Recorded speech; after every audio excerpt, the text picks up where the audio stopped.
Face à la caméra, toutes les actions seront contraires pour qu'en les visualisant, le spectateur se retrouve comme face à un miroir. La main gauche correspond à la main droite de l'étudiant, le pied gauche au pied droit, etc.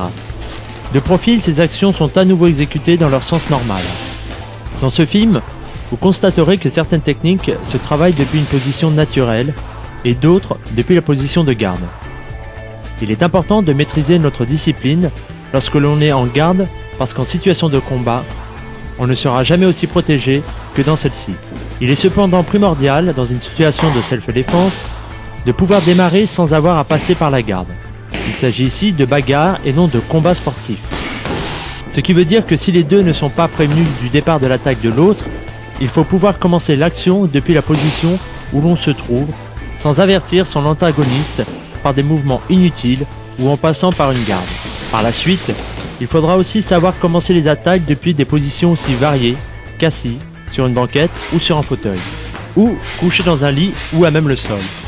Dans le cas où les deux savent à l'avance que l'affrontement aura lieu et que la distance se permet, le travail en garde est préconisé. Roulade avant, épaule droite.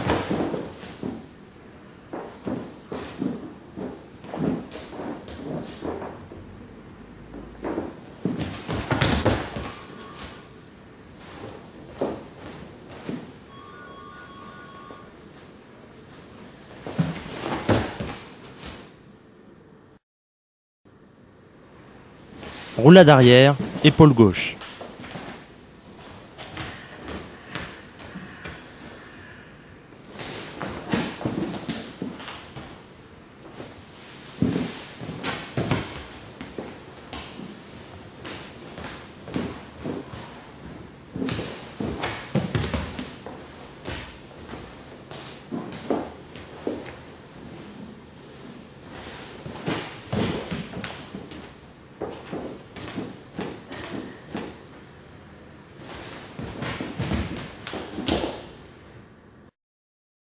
Roulade avant, épaule droite, enchaînée d'une roulade arrière, épaule gauche.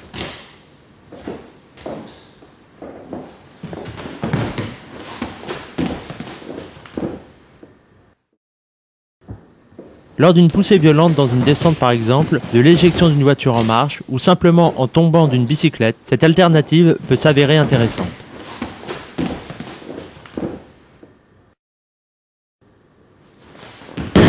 Chute arrière amortie. Au sol, un pied maintient le corps en appui. L'autre est replié, prêt à se détendre contre l'éventuel assaillant.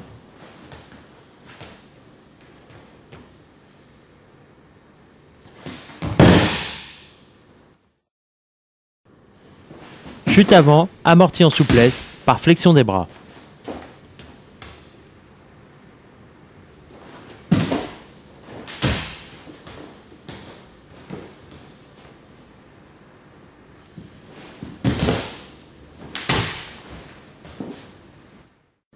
Position de garde générale. Main ouverte pour ne pas perdre de temps au moment des saisies éventuelles. Déplacement statique, toute direction.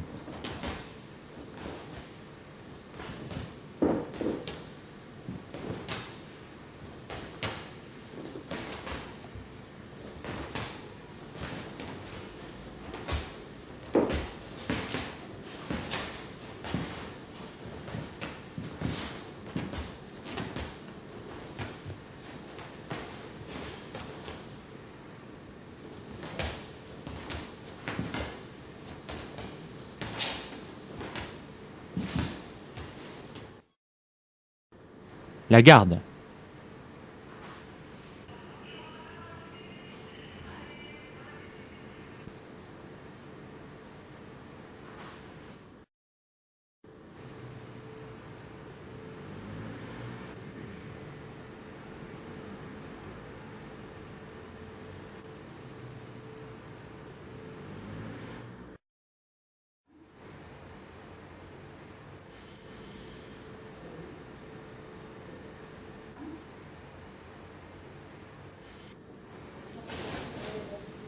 Coup de poing direct, du gauche et du droit, sans garde et en garde.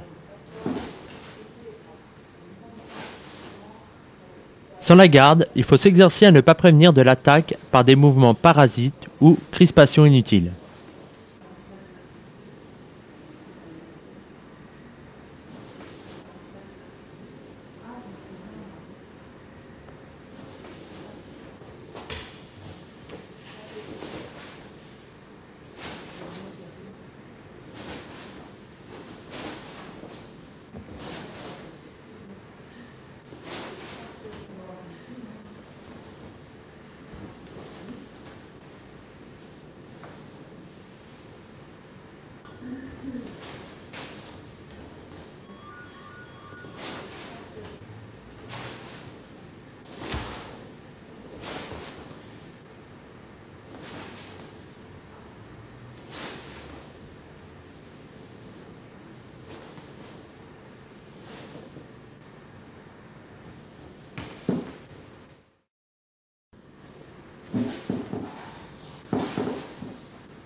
Depuis la garde directe, en se déplaçant dans toutes les directions.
Coup de coude.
Différents coups. Coup porté avec la paume.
Coup du marteau.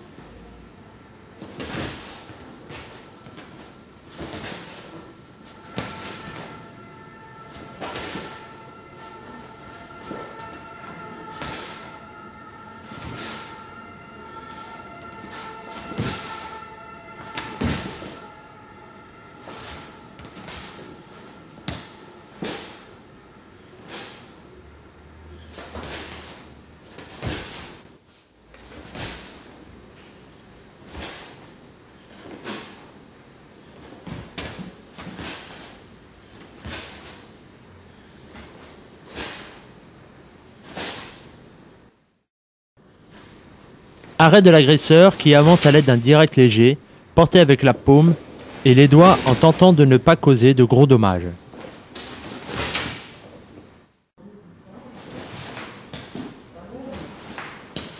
Direct.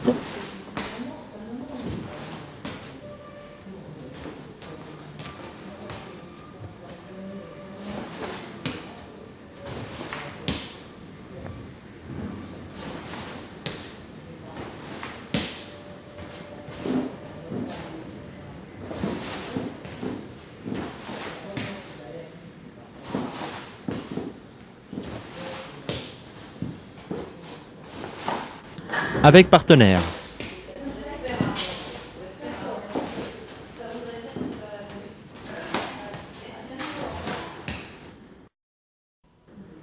Circulaire.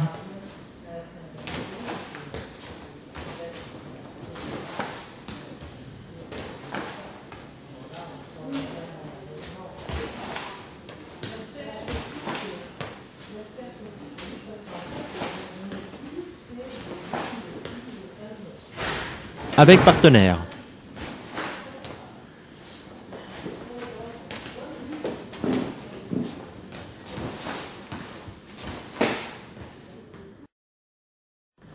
Côté.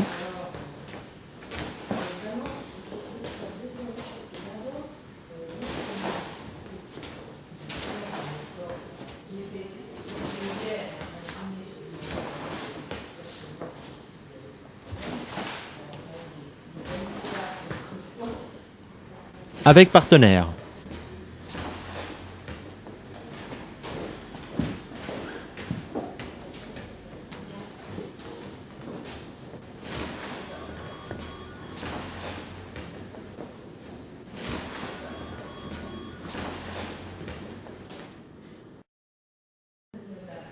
Arrière.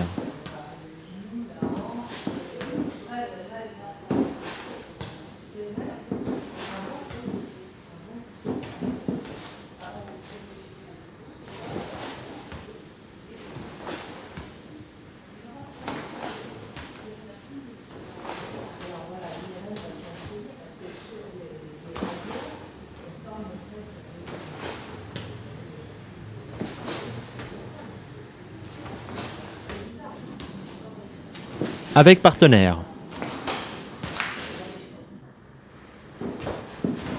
Shadowboxing. Déplacement dans toutes les directions en exerçant les coups de pied et poings après jusqu'ici.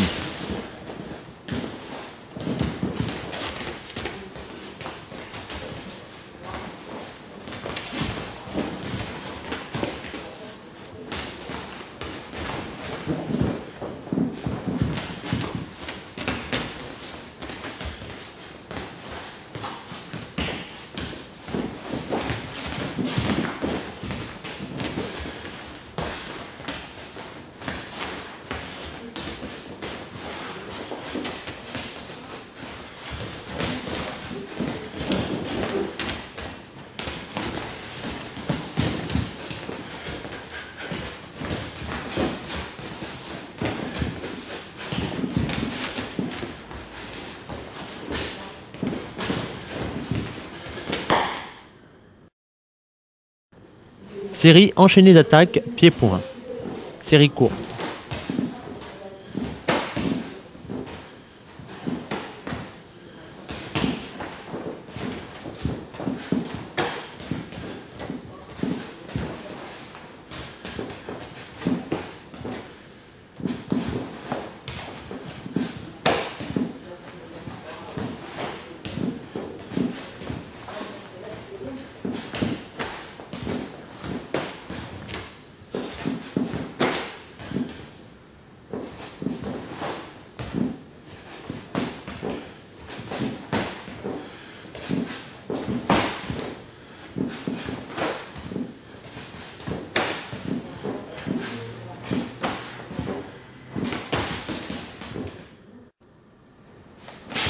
De la position de face sans garde, défense intérieure de la paume sur le côté.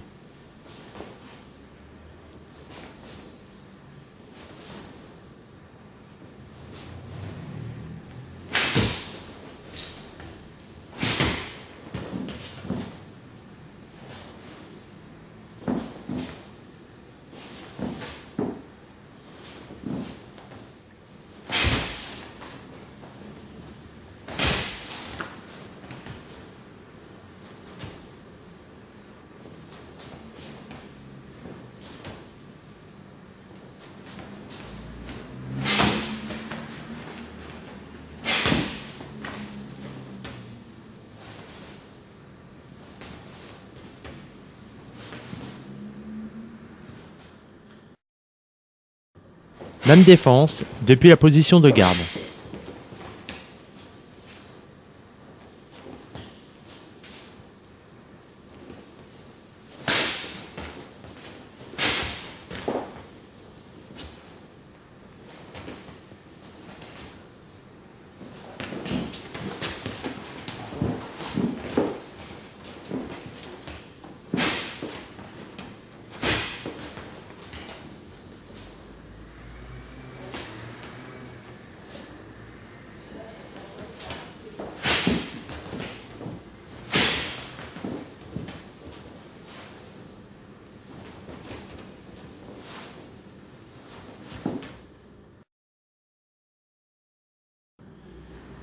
Depuis la garde, défense en poussant le direct attaquant vers le bas.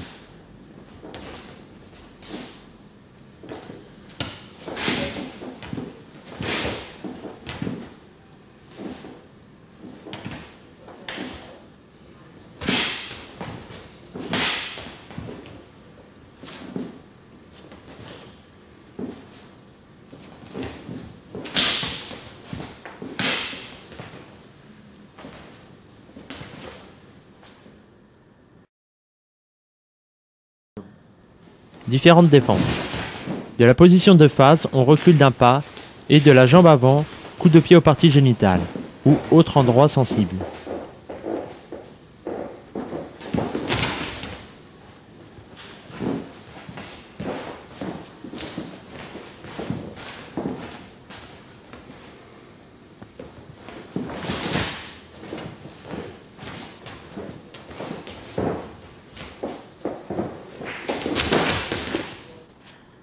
Déviation intérieure de la jambe gauche attaquant par le côté intérieur de la jambe gauche du défenseur.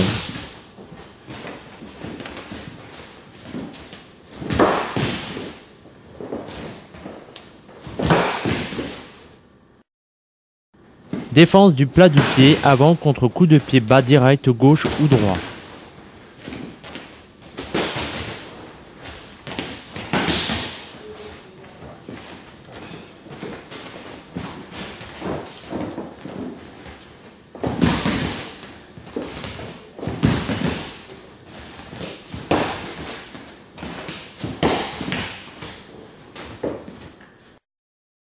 Défense du plat du pied arrière contre coup de pied bas direct gauche ou droit.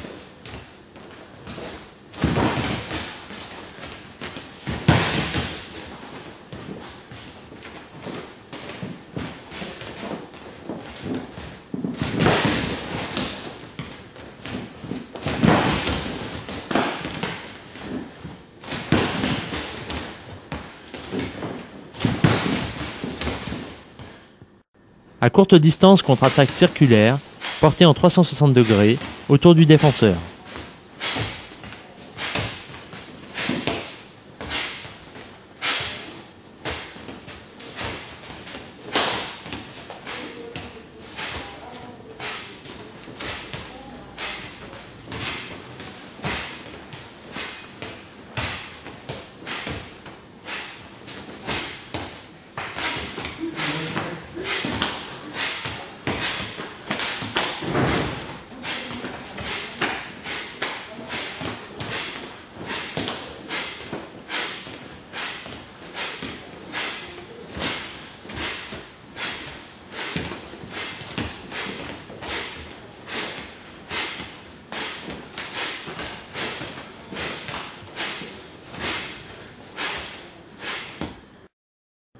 Défense et contre simultanée.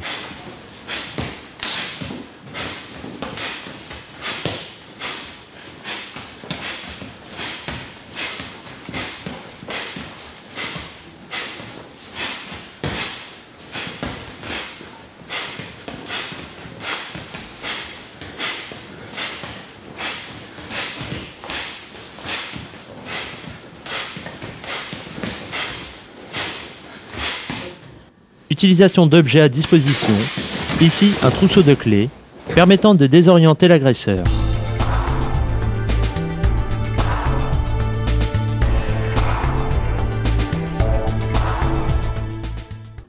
Roulade avant, épaule gauche.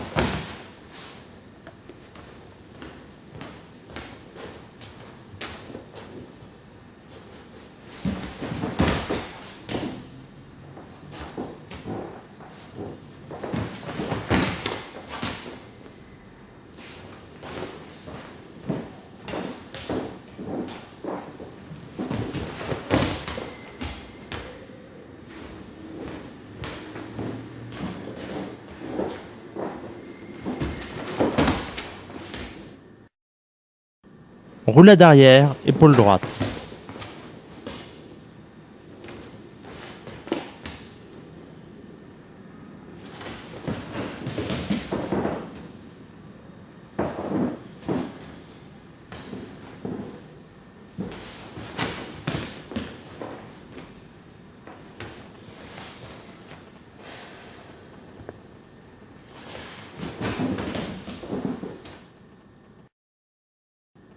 Roulade avant, épaule gauche et arrière, épaule droite.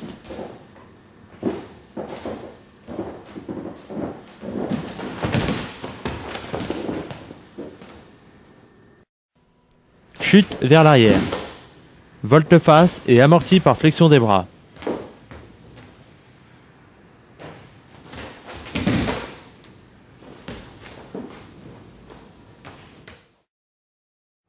Chute amorti en arrière, en hauteur.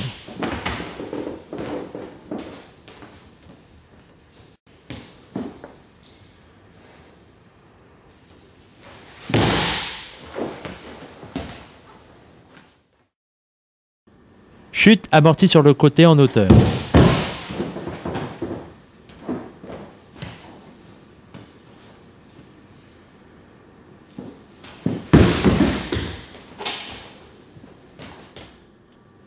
Différents coups de poing direct. Coup de poing direct en attaque en bas. Gauche. Droit. Au moment de l'attaque, le poing et le visage sont au même niveau, afin de limiter les risques de contre.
Coup de poing direct en défense. Gauche, puis droit. Le coup est porté simultanément avec une esquive du buste sur le côté.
Coup de poing au crochet.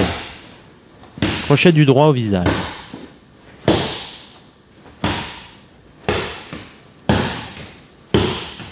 Crochet du gauche.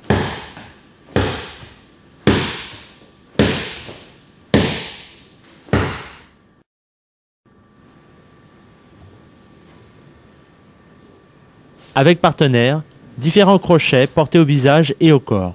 Poing et visage, même niveau.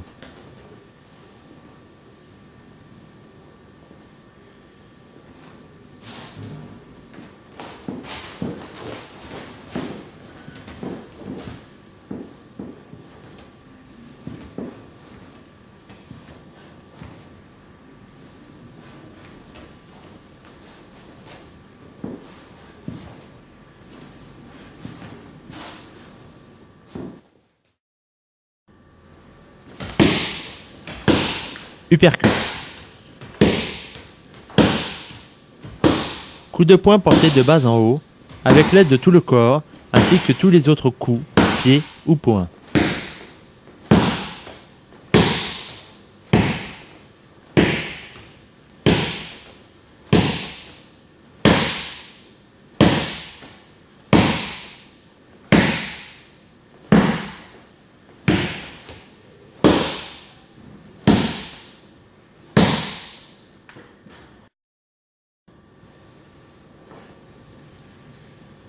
Avec partenaire, au visage et au corps, puis combinaison uppercut et crochet.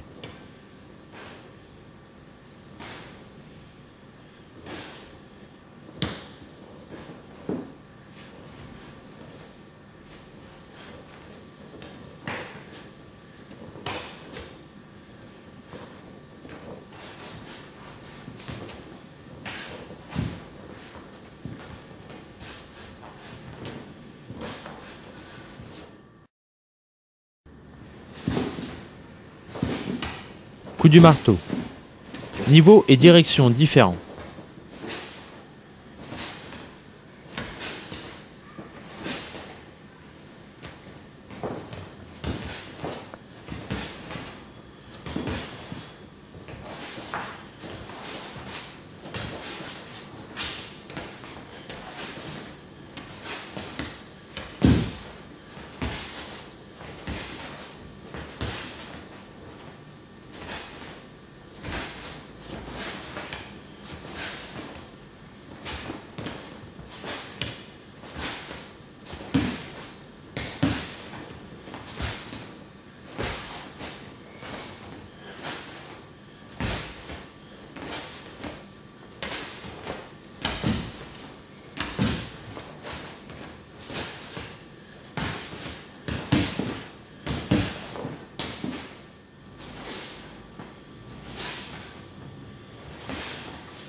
avec partenaire.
Coup du marteau en revers tourné.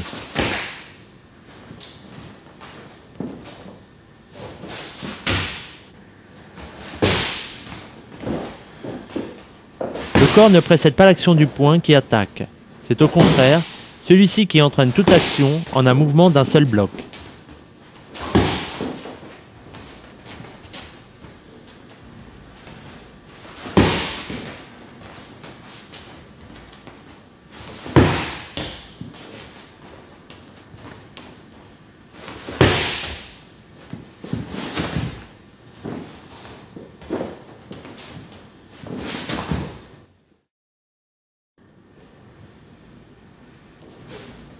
Combinaison des différents coups. Paume, poing, doigt tendu. Pour l'apprentissage du contrôle instantané de la partie de la main qui frappera. Cet apprentissage est primordial car au moment de l'impact, le choc sera subi non seulement par celui envers qui est destiné le coup, mais aussi par cette partie de la main qui donnera le coup.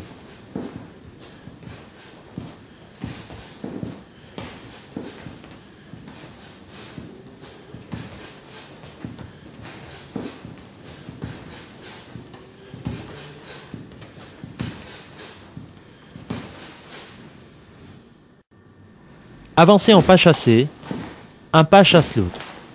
Au départ, le poids est porté principalement sur la jambe avant.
Avancer en pas glissé.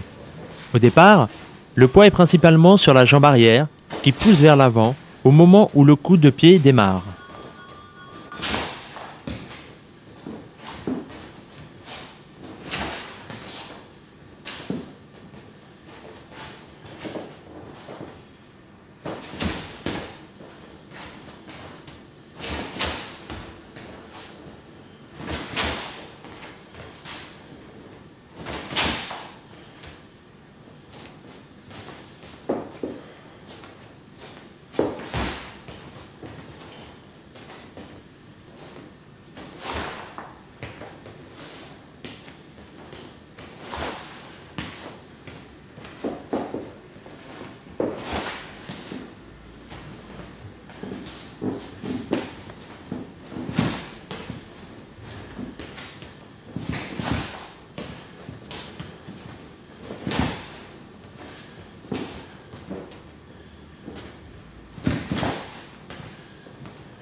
Action. Avec partenaire.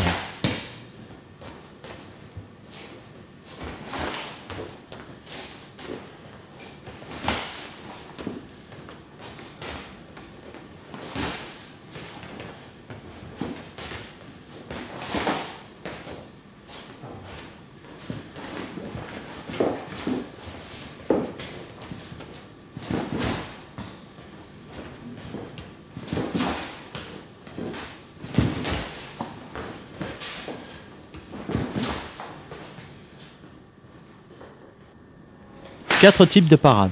Parade de la main droite et contre simultané de la gauche contre une gauche. Parade de la main gauche et contre simultané de la droite contre une droite. Parade et contre-attaque de la même main. Droite contre une gauche, gauche contre une droite. Parade de la droite vers le bas contre une gauche et contre simultané de la gauche. Parade de la gauche vers le bas contre une droite et contre simultané de la droite. Parade de la gauche contre une gauche et contre-attaque de la gauche en direct retourné. La première de ces défenses a été vue au programme de la jaune. Elle doit à présent être mieux exécutée au niveau de cette ceinture.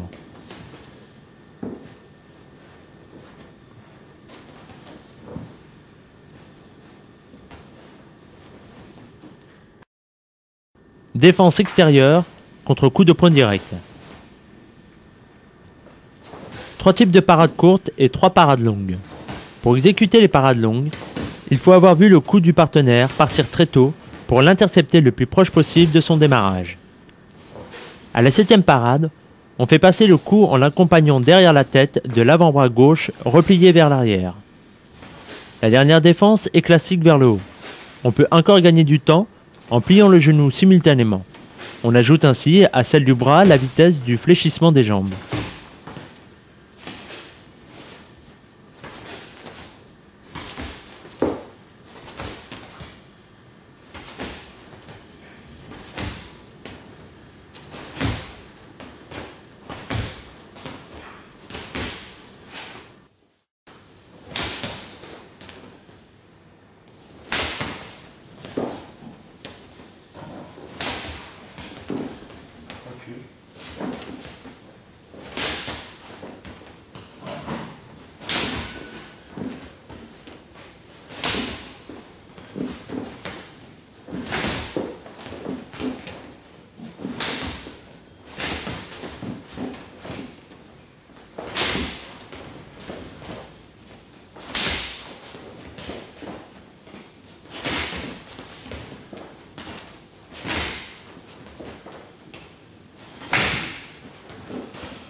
De la position neutre, sans garde, défense intérieure de la paume de la main ou de l'avant-bras, avancée et contre-attaque de l'une ou l'autre des deux mains.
De la position de garde, défense extérieure en tournant la paume vers l'extérieur.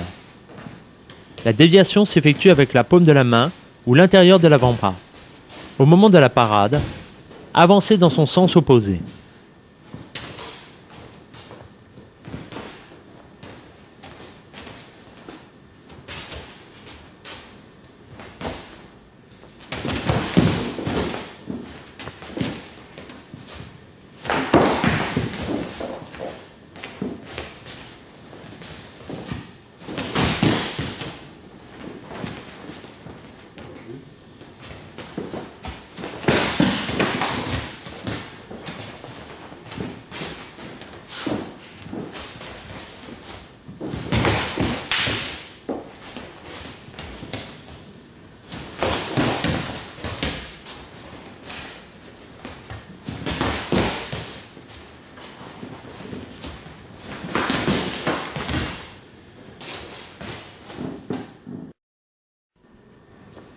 Depuis la garde, défense extérieure en piqué vers l'avant-bras avec le bras arrière. Simultanément, avancer en diagonale. L'autre main est positionnée plus haut. Dans le cas où le pied attaquant se dirige vers le haut, c'est cette dernière qui déviera le coup.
Contre coup de pied porté au niveau moyen ou haut.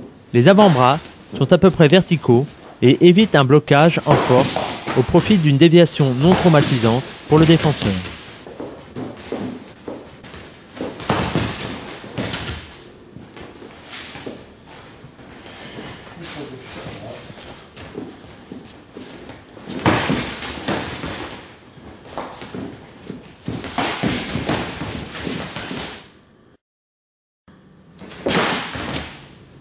Exercice d'apprentissage du déplacement sur avancée du partenaire qui effectue un travail léger en donnant des directs. Ce travail favorise l'apprentissage de l'esquive du buste en mouvement. Les coups de pied circulaires, ajoutés à l'exercice, obligent le pratiquant qui n'est plus tout à fait débutant à ce stade à rechercher de bons appuis en parfait équilibre malgré la mobilité exigée dans ce cas.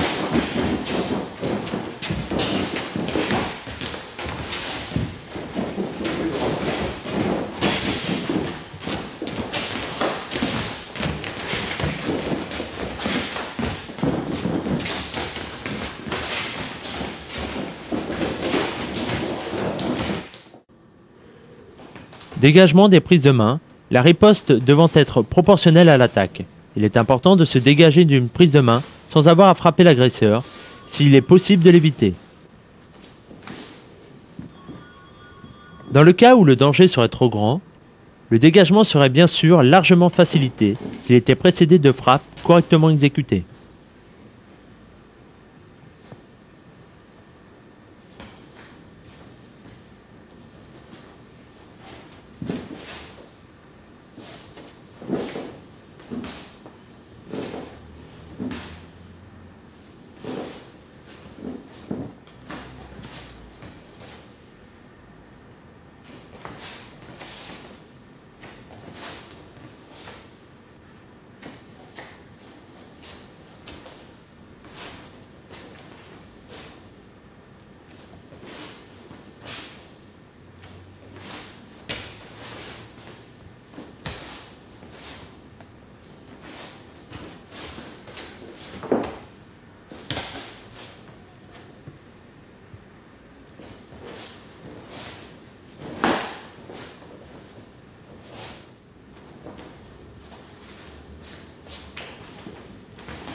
Saisie de l'avant-bras ou du poignet des deux mains, coup au parti, demi-tour sous le bras, coup de genou, clé de bras, amené au sol et contrôle.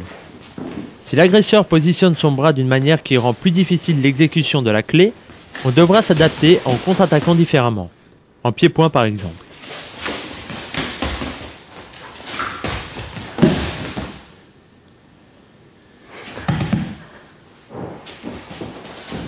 Même étranglement. Projection.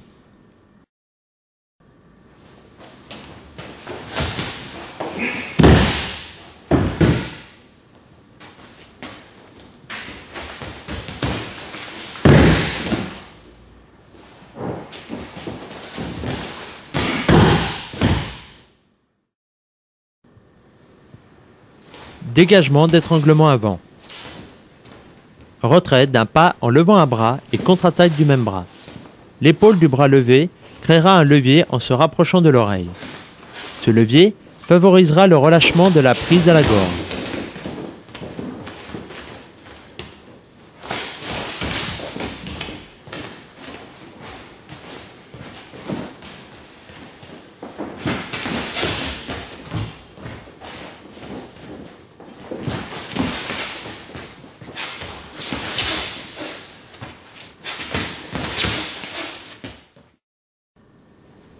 Dégagement d'étranglement arrière. Avancer d'un pas en levant un bras et contre-attaque du même bras.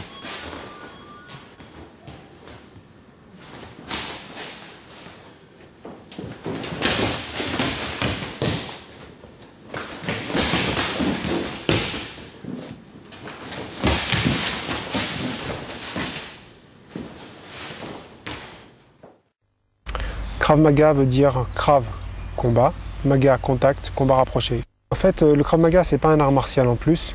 C'est pas un art martial en plus du judo, en plus du karaté ou en plus des boxes, certaines boxes. Moi, je les considère parfois comme des arts martiaux. C'est pas en plus, c'est simplement, ce sont des principes qui régissent la discipline qui font que c'est du Krav Maga ou pas. Moi, si quelqu'un pratique le Krav Maga, même s'il a un style très différent du mien, je vais voir que c'est du Krav Maga à partir du moment où il est authentique et qu'il conserve ses principes de sécurité. C'est donc plus des principes qu'un art martial supplémentaire. Tout d'abord, il ne faut pas qu'il y ait des règlements. Les règlements sont de très très bonnes choses puisqu'il faut qu'il y ait des compétitions et dans le souci de préserver la santé des pratiquants, il faut absolument qu'il y ait ces règlements. Par contre, nous, on en fait un sport agréable à pratiquer, mais pas pour les compétitions de toute façon, puisqu'on veut garder donc l'intégralité de la self-défense et ne pas parasiter cette self-défense par des règles qui seront restrictives, en même temps qu'on se spécialisera. Ça ne sera que mauvais pour la discipline. Imi Lichtenfeld était quelqu'un qui était paradoxalement très humaniste. Paradoxal parce qu'avec cette discipline qu'il a créée, on peut s'étonner qu'il soit aussi humaniste. En fait, il était le contraire de ce qu'il a créé. Moi, je pense que finalement, le paradoxe, en réfléchissant bien, n'est pas si invraisemblable que ça, parce que peut-être que la recherche du mouvement le plus pur, le plus dénué de fioritures, fait que finalement, c'est pas incompatible. Lui, il est né en 1910, donc il a connu, ou tout au moins ses parents, la Première Guerre mondiale, puis la Deuxième Guerre mondiale, l'entre-deux-guerres qui a été à la fois une belle époque et une époque troublée. Et donc c'était peut-être un moment idéal pour quelqu'un qui avait des facilités dans le sport en général, dans les sports de combat en particulier, de créer une méthode aussi perfectionnée pour se défendre. Imi, lui, il n'a pas forcément, bon bien sûr, il a été dans les forces de la Haganah, donc avant l'armée d'Israël dans les années 40, puis l'armée d'Israël en 48 a été créée, donc il a continué de la Haganah aux forces d'armée israéliennes Tsahal. Et principalement, c'est là-bas que le Krav Maga a été enseigné, mais ensuite il a été introduit dans le civil. Imi, lui, faisait le vœu que chaque enfant dans les écoles puisse apprendre à se défendre. Donc enfant civil, puisque les enfants en Israël ne sont pas militaires. En 64, Imi est parti de l'armée, il est parti à la retraite, et à partir de ce moment-là, il a commencé à former ses premiers élèves dans le civil.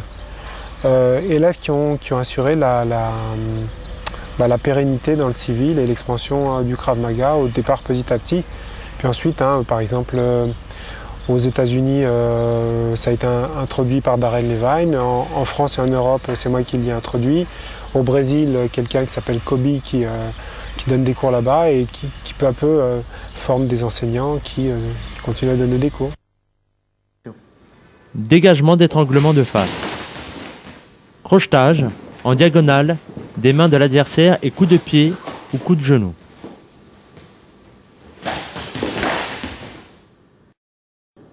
Arrêt de l'agresseur avant l'étranglement.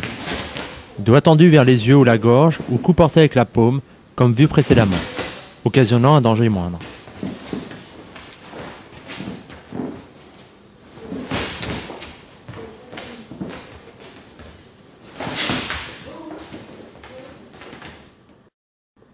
Dégagement d'étranglement arrière.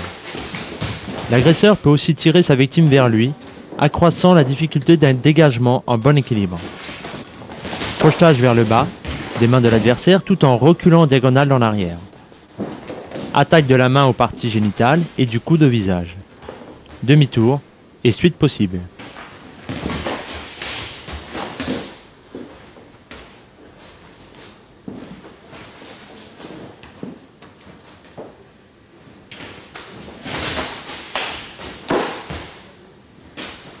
Même dégagement. Possibilité de clé au poignet si celui-ci est toujours saisi après le demi-tour. Dégagement de prise de coude de côté. Attaque aux parties génitales.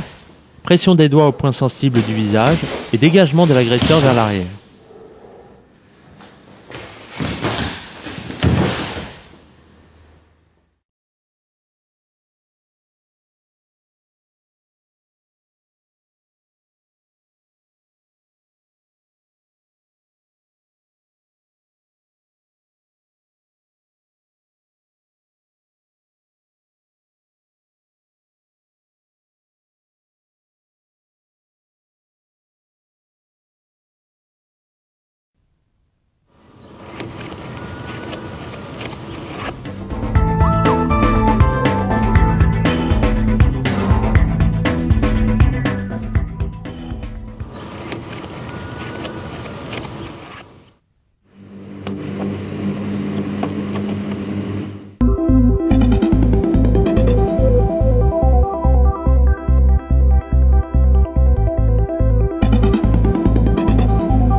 En Krav Maga, nous avons des ceintures. Ce système a été adopté dans les années 60 par IMI parce que c'est un système pratique comme on faisait en judo pour évaluer techniquement les élèves. Et donc nous avons repris dans le même ordre que le judo ces ceintures, c'est-à-dire jaune, orange, verte, bleu, marron et noir. Chaque ceinture correspond dans cet ordre à un passage d'examen et on peut évaluer donc les personnes avec les techniques correspondant aux ceintures. La ceinture jaune, c'est la première ceinture et donc elle constitue la première base de notre formation, à notre discipline. Ensuite vient donc la ceinture orange, verte, bleu, marron et noir. À partir de la ceinture verte, en plus, nous avons un combat dur, également pour tester le courage, la lucidité et le respect de chaque pratiquant. Et on ne peut pas mieux évaluer le courage, le respect et la lucidité que dans un combat, sans lequel le Krav Maga ne serait que virtuel. Et donc ce combat va mettre en quelque sorte à l'épreuve les pratiquants qui sont volontaires. Hein. Tout le monde n'est pas obligé de passer des ceintures, mais ces pratiquants volontaires vont aller un petit peu plus à proximité, vont arriver un petit peu plus à proximité de leur potentiel, de leur limite. Et c'est pourquoi nous pratiquons les combats à partir de l'examen ceinture verte. Dans ce film, nous verrons la toute première base du Krav Maga, constituée par la ceinture jaune puis par la ceinture orange. Donc ce film englobe les deux examens de ceinture. Et on y voit tout depuis le départ. Comment donner un coup de poing ou comment donner un coup de pied sans montrer le démarrage, la position de garde, les déplacements, les systèmes, les techniques de défense du début et donc très très basique avec les bons appuis et le bon équilibre. Pour la ceinture jaune, il faut attendre déjà 4 mois, donc 4 mois après le début des cours. Si on a commencé par exemple en septembre, aux alentours du mois de janvier, hein, ça fait septembre, octobre, novembre, décembre, et aux alentours du mois de janvier, avec les quelques jours de vacances scolaires, etc., on fait le premier passage de ceinture, qui est composé uniquement de techniques de base. Pour le moment, les élèves ne sont pas prêts au combat, même si après 3 mois, on commence déjà à initier les gens de manière très très ludique et de façon à ce qu'elles prennent de plus en plus d'assurance. La ceinture orange, c'est pareil, c'est sans combat, c'est technique uniquement. C'est donc l'échelon un petit peu au-dessus, on doit savoir plus de choses et bien sûr mieux maîtriser ce qu'on savait déjà, ce qu'on connaissait à la ceinture jaune. Cette ceinture orange a lieu 4 ou 5 mois plus tard, c'est-à-dire à la fin de la première saison. Ensuite, ça sera une ceinture par an. L'année suivante, ceinture verte, l'année d'après, ceinture bleue, l'année encore d'après, ceinture marron, et enfin, 1 an plus tard, ceinture noire. Chaque enseignant agréé par notre fédération, qui est lui-même ceinture noire. Tous les enseignants ne sont pas ceinture noire, certains n'ont aucune ceinture. Ils sont initiateurs, ils ont passé le premier cursus qui leur permet, avec notre logo et avec notre agrément, d'enseigner de façon initiatrice. Mais ces gens-là qui n'ont pas de ceinture ne peuvent pas faire passer d'examen. Les gens qui sont aide moniteurs, et donc ça correspond à un niveau de ceinture bleue, ces gens-là peuvent faire passer les examens jusqu'à la ceinture orange. Quant aux ceintures noires de notre fédération, dans quelque endroit que ce soit, en France ou en Belgique ou en Suisse ou en Pologne ou en Finlande et bientôt en Espagne, ces ceintures noires donc peuvent faire passer jusqu'à la ceinture bleue. Ensuite, pour ce qui concerne la ceinture marron et la ceinture noire, chacun des futurs examinés devront passer par moi qui jugera si oui ou non ils ont la possibilité d'avoir leur ceinture marron ou leur ceinture noire. Il est très important pour nous que nous soyons d'une part bien représentés, c'est-à-dire que nos enseignants soient très très bien formés techniquement, et que par la suite que les gens aient un support pour pouvoir apprendre les techniques en fonction de notre programme. Et c'est la raison pour laquelle nous mettons en scène ces différentes cassettes qui vont nous permettre d'ajouter un bon support pour les gens qui souhaitent se former à notre discipline. Ces cassettes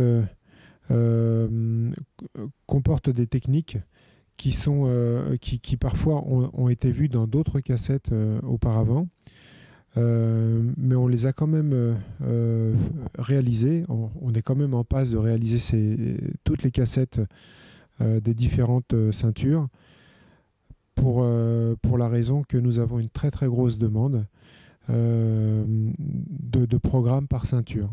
Nous avons ici un ordre bien établi et qui permettra aux gens de s'y retrouver pour leur passage d'examen. D'autant que nous sommes actuellement un petit peu plus de 3000. À la fin du mois de juin dernier, donc de la saison 2003, nous étions un petit peu plus de 3000. Et la saison précédente, à peu près 2000. Ce qui fait que nous avons augmenté notre effectif de licenciés de 50%. Et là, apparemment, dans l'année 2003-2004, nous aurons une forte augmentation aussi. Et c'est la raison pour laquelle nous avons décidé, en accord avec le magazine Karaté Bushido, de réaliser ces différentes cassettes, programme par ceinture.